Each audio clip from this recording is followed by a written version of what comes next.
يا إخواني كنا نتعجب من مشايخنا يرحمهم الله مع كبر سنهم كيف كانوا يتحملون وكيف كانوا يصبرون.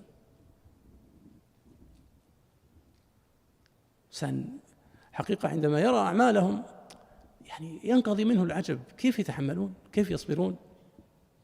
ثم بعد ذلك يا إخوان أدركنا ما هو السبب في أن الناس من حولهم يتعبون وهم لا يحسون بالتعب ولا بالملل، وهي اللذة التي وجدوها في قلوبهم لهذا الطريق الذي ساروا عليه.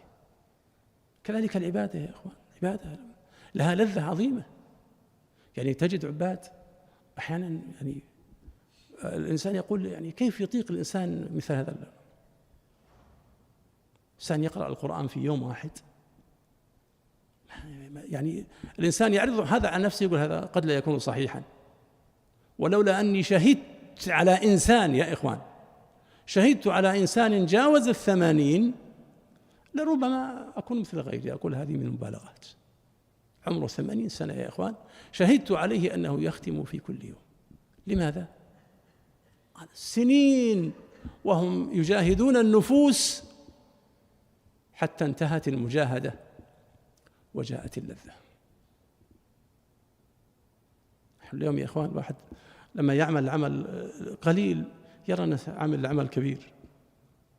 ولو عرضنا أنفسنا يا إخواني على أسلافنا القريبين لأدركنا أننا والله يا إخوان يمكن نلعب ولا قوة إلا بالله.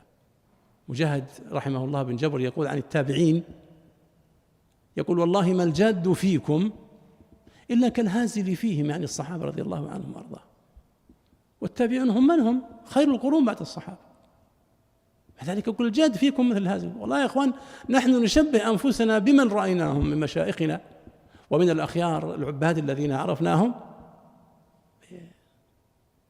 يعني نستطيع أن نحكم على أنفسنا بهذا الأمر.